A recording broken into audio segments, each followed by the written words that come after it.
The video is called How Strong is SCP-682? Video by Chuck. When it comes to the SCP multiverse, few beings are as— Oh, it's this nigga? Fuck. Fuck. Is this the crocodile, the adapter? Do SCPs have feats? And what makes a SCP feat official? If anyone can write anything into this story. This shit look like the Lich from Adventure Time. I think I still got it though.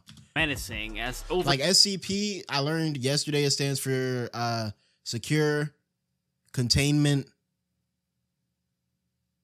Procedure, something like that.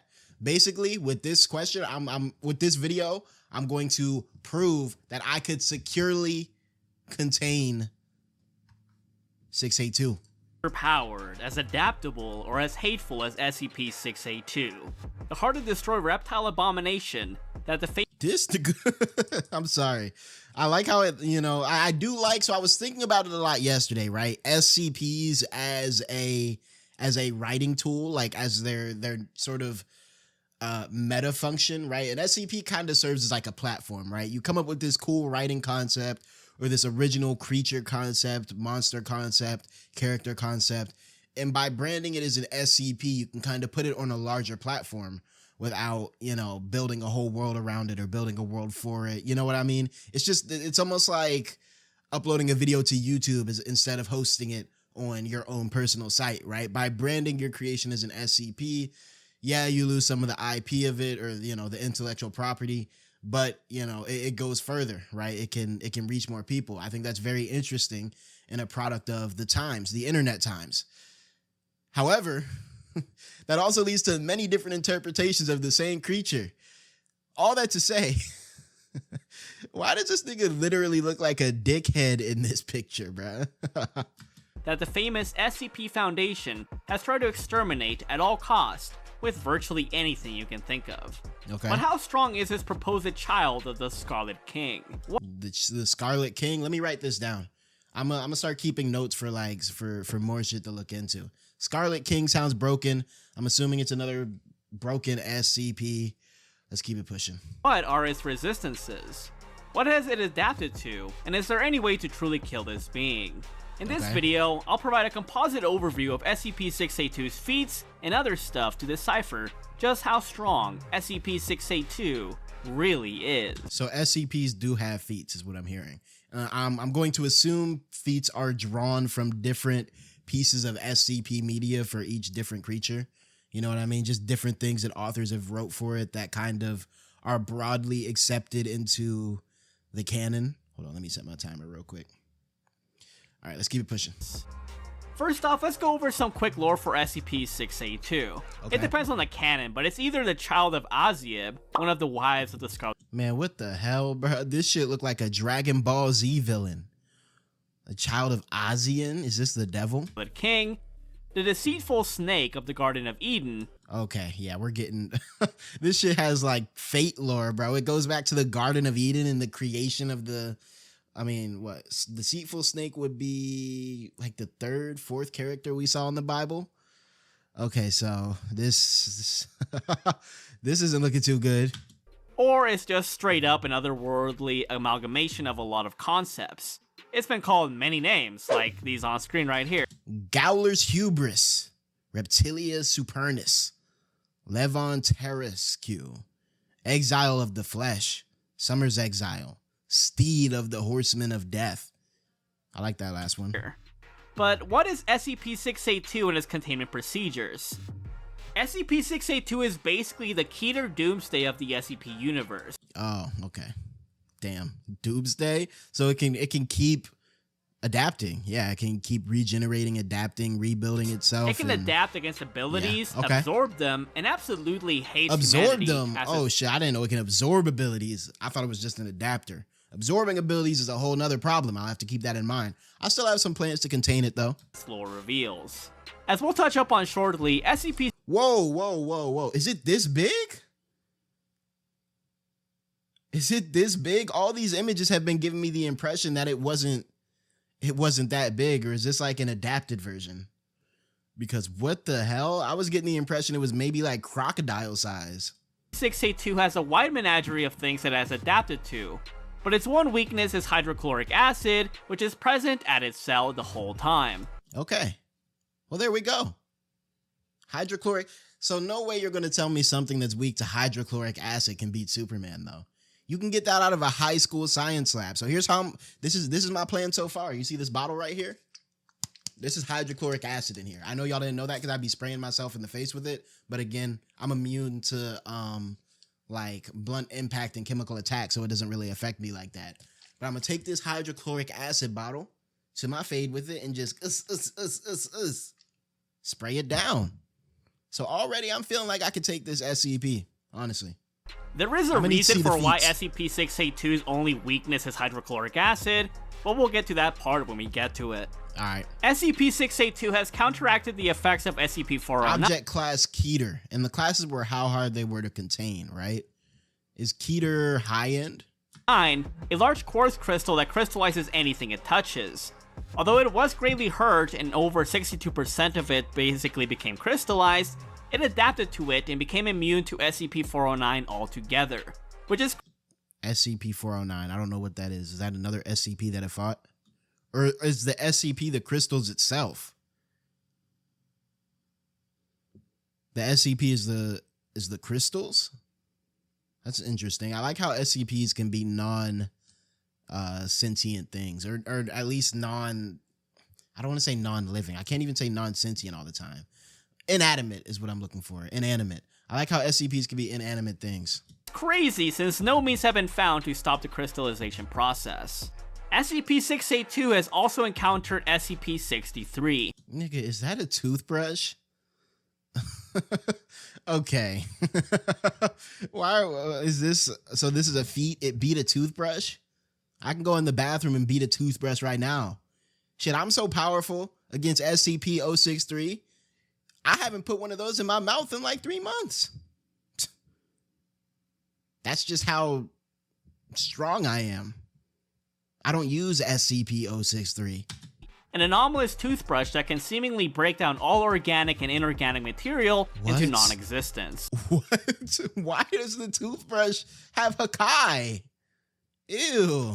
However, as you might have guessed, Yeah, I could tell he beat 063, bruh. You need to take your ass to the orthodontist, gang. Golly, look at your overbite.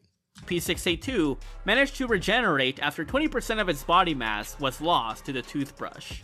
In its battle with SCP-173, although it did get ripped apart by the statue, it later managed to grow several sets of eyes so it could always maintain eye contact with it and prevent it from attacking. That's smart. That's smart, because that's the one you have to stay looking at. Okay, I like that. That's smart. Why are these SCPs fighting, though? Are they just in that containment facility constantly scrapping it? It also developed a set of armor to counteract SCP-173's strength, which proved to be so durable that even high-caliber bullets were unable to pierce through it. Okay, it sounds strong so far, but I'm not hearing, like, beat Superman strength yet. SCP-738-2, an entity that does deals, was asked, what would you want in exchange for permanently destroying the entity which we refer to as SCP-682, while leaving this planet, its biosphere, its human population, its human civilization, the SCP Foundation, and the rest of the universe intact? And the entity stated, your foundation couldn't afford it, and you personally definitely couldn't afford it. That's a cool concept. So the SCP that they were just discussing, the one that does deals, it almost kind of reminds me of like, what's old girl from Hunter x Hunter? Nanika? Where like you can make wishes of it, but you have to pay the price in some way. It'll be like rip off your fingernail or some crazy shit. If you don't pay the price, you get like squished. Is it kind of like that? You go to it to make a deal and it tells you a price to pay to manipulate reality. But it told the whole foundation, yeah, y'all can't handle that. And I like how they had to approach it like a lawyer too. The SCP Foundation. Like they were like, all right. What do you need to beat this thing and keep the world intact and keep civilization intact and the universe and society? You know what I mean? They're trying not to get like one wish willowed out there. They're trying not to get monkey pawed. And the rest of the universe intact. And the entity stated, your foundation couldn't afford it, and you personally definitely couldn't afford it, and did not respond further. It even went up against SCP-743. What is that, a chocolate fountain? An anomalous, seemingly always flowing chocolate fountain that houses an ant colony. SCP-682 decided to lap up the heavenly nectar until ants started basically swarming it and reduced its body mass to over 79%, but of course, SCP-682 was still alive, and it developed an anteater-like tongue let me chill. That allowed it to feed on the chocolate fountain and lap up its ant protectors without difficulty. The even crazier thing is that there's this other SCP. Is that Snorlax? What the hell? SCP-826, a bookend that basically creates a dimension with the setting of a book that's placed between it. And the book in question was titled, The Generally Nice, Friendly Thing That Can and Will Kill SCP-682 Permanently if it does so much as spots that damn lizard. And it beat the thing specifically written to kill it. Although SCP-682 did have an epic battle with the entity as described in the story, it managed to come out alive, and the book was retitled as The Generally Nice, Friendly Thing That Tried to Kill SCP-682 Permanently, but failed. Damn, so he... You good? I was just thinking the SCP, like, it's just fucking Snorlax, what the fuck? Oh, I think it was like a character from a book, like the SCP was the book itself. Basically, the plot itself was meant to make SCP-682 lose, but it counteracted even that and wrote itself as the victor. SCP-9... Wait. Okay, so he fought a narrative... what do you even call a narrative changer, bruh? One of those broken-ass, like, Featherine type characters, a narrative writer. It fought a narrative writer and it changed the narrative, and then it fought 096. 096, that was a Shy Guy, right? 96, the seemingly indestructible humanoid, was also exposed to SCP-682, in which they had an epic battle for over a day straight, until both of them refused to attack each other further, with SCP-682 managing to survive and regenerate back to normal after being reduced to over 85% of its initial body mass. So that must have been like a stalemate of doom. And I know 682 had to be crazy if Shy Guy's weak ass decided to cool it on him. One of its most insane feats is his experience with SCP-536, a chamber with multiple dials that affects attributes of the universe, such as the speed of light, strong nuclear forces, and fundamental charges. SCP-682 was put into a chamber until its body disintegrated to the point it had decreased to 1% of its normal size and became a previously unknown form of matter that was kept together by quantum effects. One researcher even noted that SCP-682 looked like it enjoyed the experience. What? How did it come back? Did it just regen, like Cell, like a Dragon Ball Z character? SCP-682 has even endured an attack from SCP-1, Dr. Clef's proposal. Oh shit, is SCP-1 like the big homie? Like that's like the SCP? John SCP, if you will? Who was able to erase things from existence with its sun temperature rivaling sword. It can create localized space-time anomalies similar to a black hole. It can become two separate entities if it were to be cut apart. It can change its makeup from organic to inorganic or vice versa at will. It can resist having its consciousness destroyed. It can resist mind manipulation. And it can survive having its consciousness broken down by SCP-3000 secretions. So how does it have all this shit in hydrochloric acid? Again, found in high school science labs is what takes it out. Down minds? And one of the most shocking things is that it was able to... SCP-1 is basically the final writing challenge for a given author. Interesting. So like once you're like, all right, I'm done with SCPs, you write your SCP-1, kinda? Survive being an SCP-3930, a non-existent void that somehow still exists and breaks down things into non-existence. There are many more shenanigans that SCP-682 has gotten into, but they are too numerous to have in just one video. Do we even... I guess a lot of the times we don't even know how it actually beat these things, huh? We just know that it beat them. But I'd highly recommend checking out its extermination log to get a broader idea of how crazy its adaptability is. Thing is, think of any ability in fiction and SCP-682 has either adapted to it or absorbed it before. Damn. Hell, even if you were to banish it, that still wouldn't work since it was teleported away somewhere else and still came back. And it can teleport? Okay. I still think my bottle of hydrochloric acid would do the trick though. That is my containment procedure so far. But why is SCP-682 so hard to kill? Well, there are multiple theories, with one of them being that SCP-682 is like a heart of the universe, in which there are no life-supporting universes. What is this? Source: the Lucky Dinosaur. SCP has observed critical to stable timeline. No timelines, life-bearing or otherwise, exist that do not contain 682 or similar entity. So is it crazy to call this the strongest SCP then? If existence can't even exist without it? Versus that do not have SCP-682, inferring that the entity is important or somewhat vital to life in the universe. And this is further implied by SCP-2935, an universe with no living matter. Well, I guess I wouldn't call him the strongest, right? Because it doesn't seem like it has like any sort of insane attack potential. But it also seems like it can't be beat. You know what I mean? Like, if you think of an unstoppable force versus an immovable object, this falls into like the immovable object box. But I don't think it has an unstoppable force. I don't know if that makes any sense. Having a dead SCP-682 avatar. Dr. Gears even stated the following: "It is a thing which has somehow formed a shell or growth that we have numbered SCP-682. What it is, I have no idea, but I doubt it normally has a The actual physical being isn't even, or in theory, isn't the actual thing. It kind of just has this shell outside of it that actually contains the real creature or whatever. That's kind of cool. I like that idea. We could call corporeal. Anything dealing with normal biological processes does not count with SCP-682. Hurting it is like shaving the hair off a human. Annoying, but not deadly. Interesting. Time, space, and states of matter must function very differently wherever this thing is from, and it is functioning on those rules, not ours. It's like playing checkers against someone playing chess. It's like a extra dimensional being, I guess, that can kind of just, you know what I mean? Any manner we have of getting rid of anything within the laws of our universe, it can just kind of play around them. The same board, but the rules and pieces are totally different.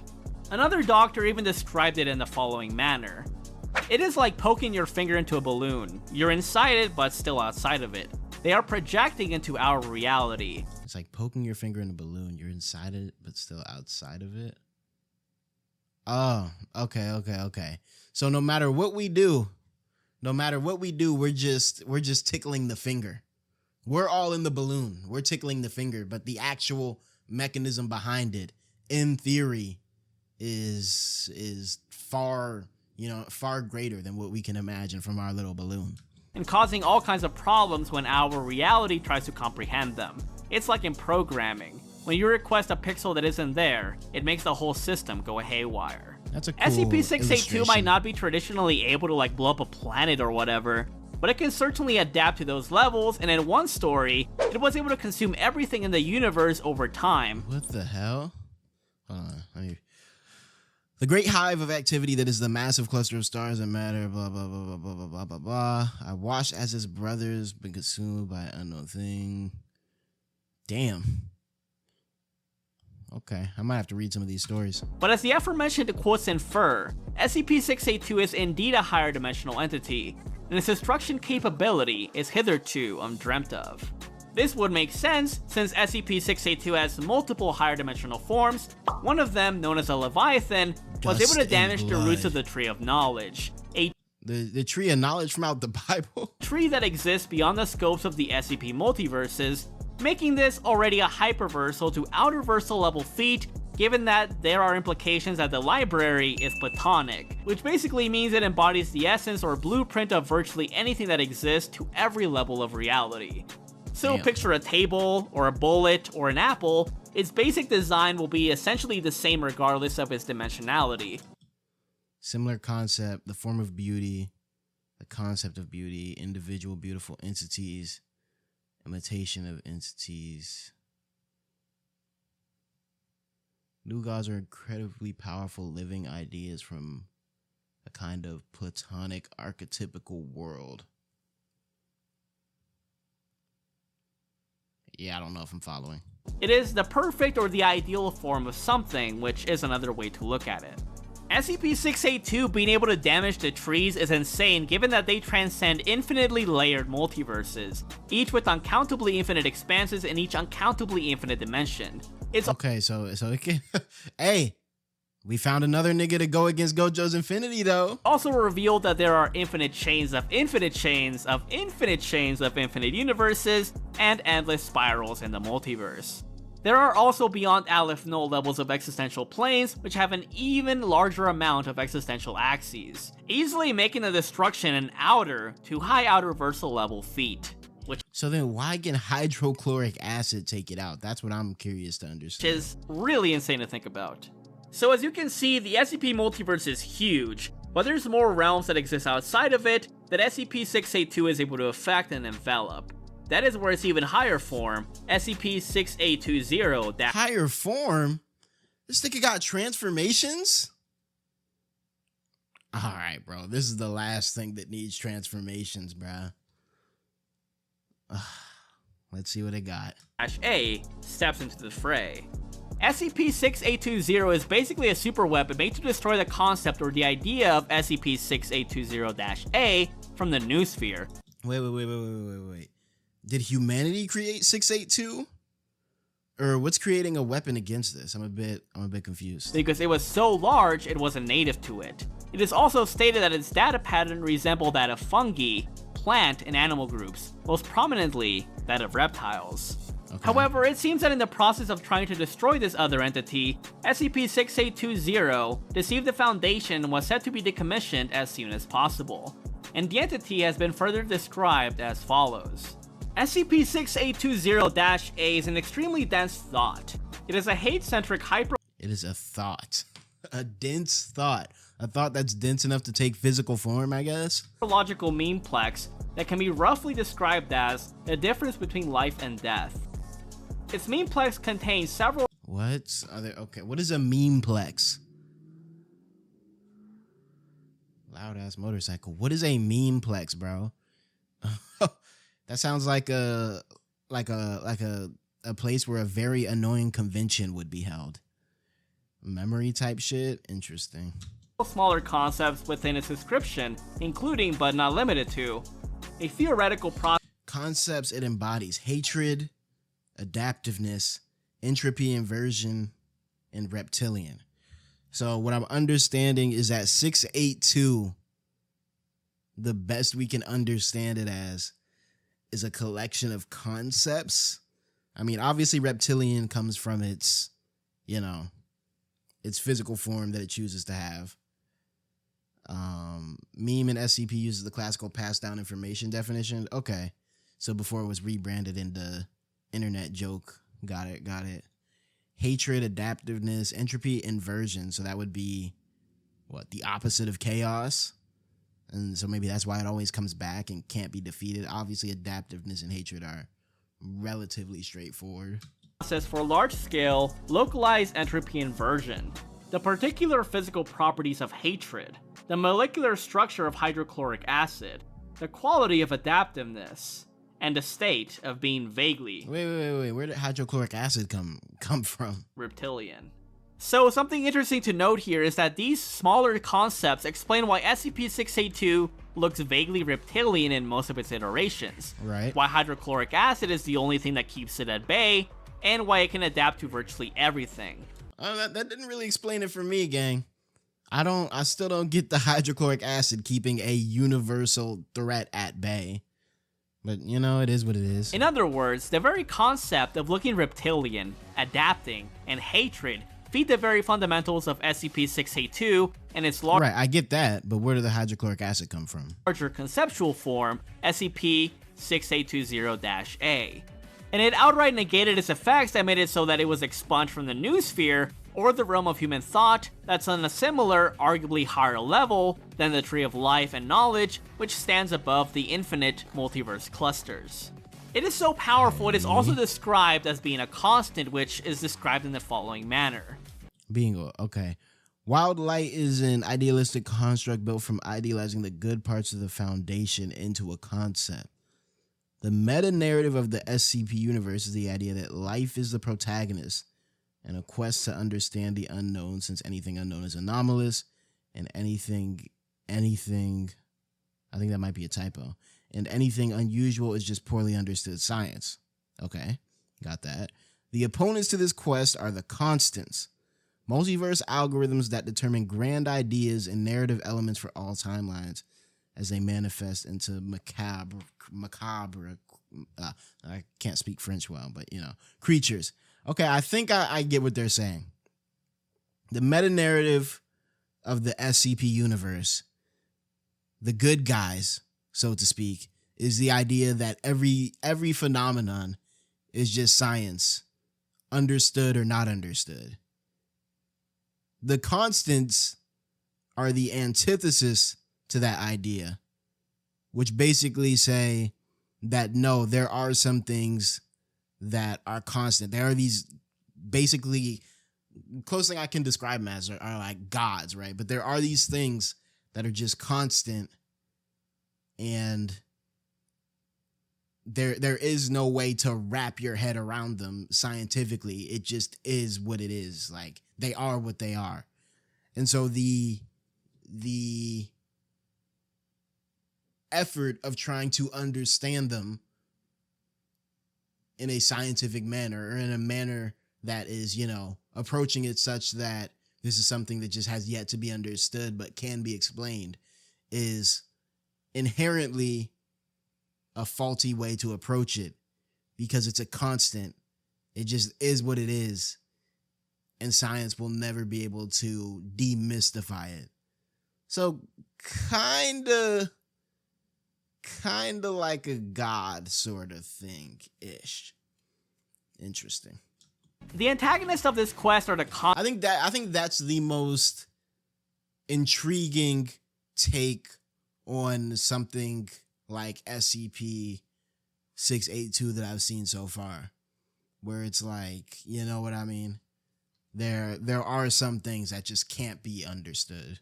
Constants, the multiversal algorithms defining big narrative ideas and elements for all timelines, and they manifest as the This reminds me of, I forgot what it was in the Marvel universe, but I was watching a video on Marvel Cosmology, and it was speaking about how at the tippy tip top of Marvel Cosmology, there were like hero archetypes that every Marvel hero kind of fell into, but these archetypes were like of the universe.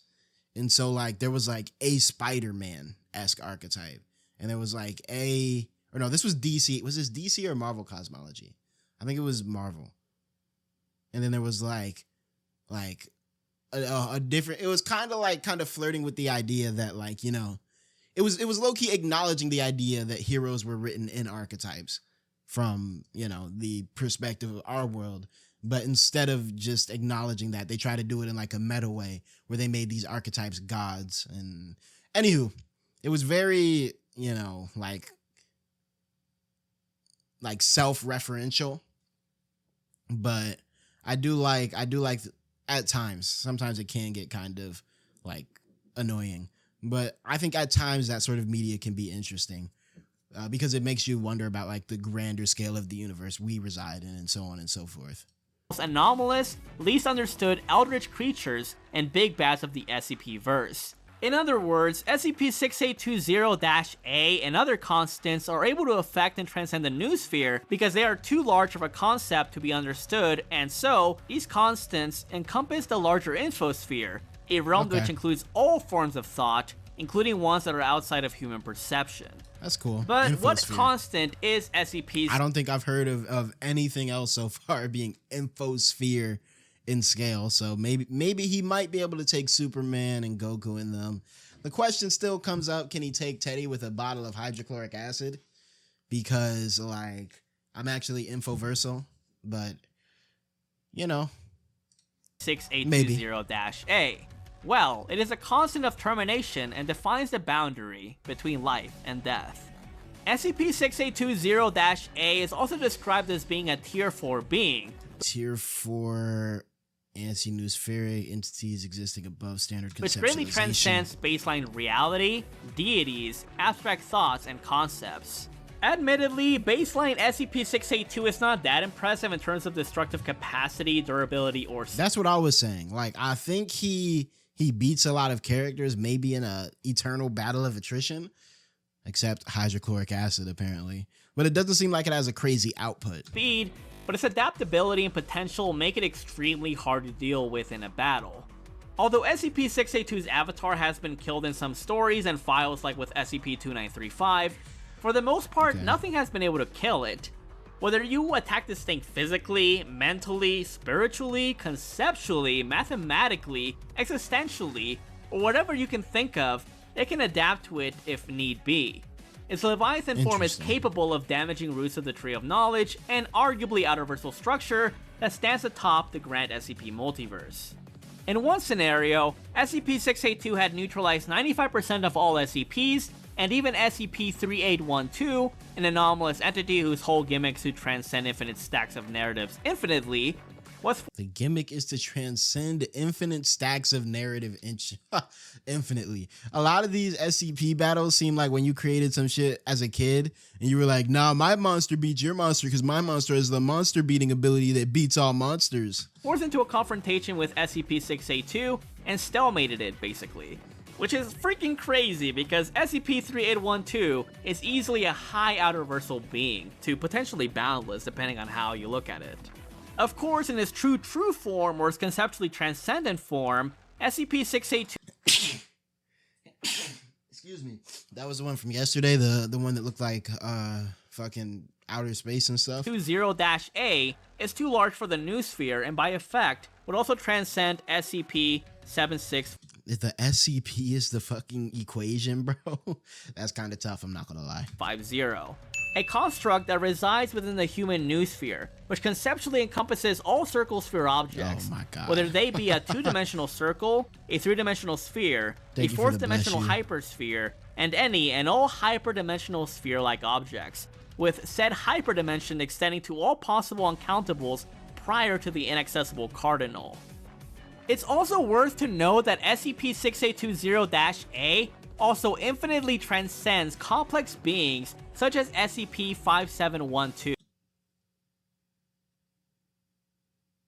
5712. Am I tweaking or it kind of look, you know what I mean? Like, I feel like this might be a hear me out. Like, don't get me wrong, it's a true hear me out, but I feel like it could be there. You really, no, I'm not even, you really gotta look. You really gotta look. An entity who was actually powerful enough to affect the noosphere and would have consumed it entirely over time. It's crazy to think about because even as strong as SCP-5712 is, who is basically going Broly mode on the noosphere, is nothing more than a bottom feeder compared to the much larger threats such as SCP-3125, the constant of chaos itself, or a manifestation of it, which is associated with the fifth religion in the SCP multiverse. He would also likely... I'm still... They keep stacking on feats, and I'm still trying to figure out how it gets taken out by hydrochloric acid, bro. Scale above SCP-2317's higher dimensional form, who once it entered the infosphere, it managed to fight off multitudes of beings that would scale much infinitely higher than SCP-5712. Making SCP-6820-A at the very least a high outer-versal, potentially beyond tiering versal level being. But I've seen people argue it is boundless or beyond the tiering system. But yeah, there you guys go. SCP-682 is the original author. Hell nah. I think the original author was probably trying to do some like Maharaga ass shit, and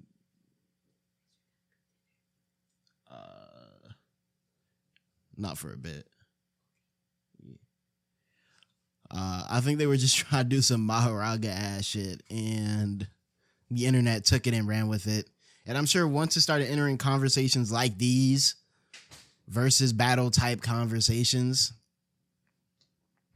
that's when shit really started getting zany, bruh, because yeah, beyond tiering. Super OP, and although it might seem like a Mary Sue type of character at first glance, I think it has a fair amount of lore and build-up that makes it interesting enough to me, and I hope that you enjoyed this breakdown. Let me know what other powerful SCPs you'd like me to cover. I think the most interesting aspect of this one, apart from, you know, that whole idea was going into of constants and whatever, I think the most compelling aspect is that it has this crazy durability, but it's not necessarily strong due to output.